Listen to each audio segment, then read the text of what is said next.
Hey everybody, this is Dave from Dave's Midlife Crisis, and I want to show you what I did to install two batteries on my Ariel Rider X-Class.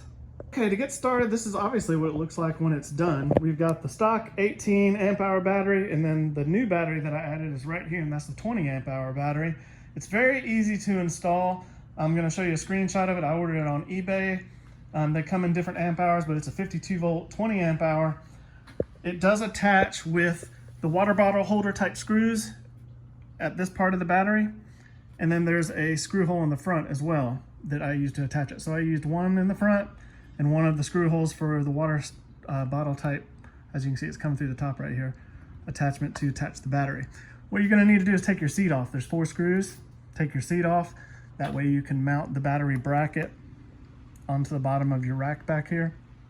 You will need to cut off your 2 rear screws from your seat.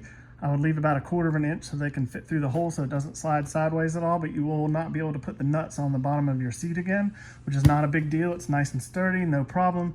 And then of course you can put the nuts on the front of your seat and hold it in place. You extend the wire from the battery down into the controller. It goes right in here into the bottom.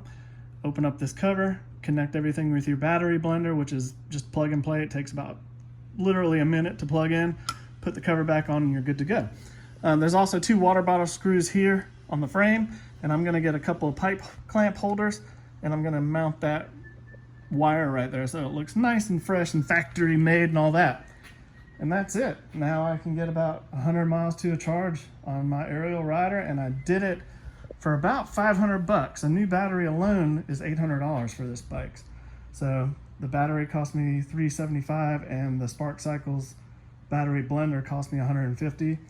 Everything else I had, good to go. That's it.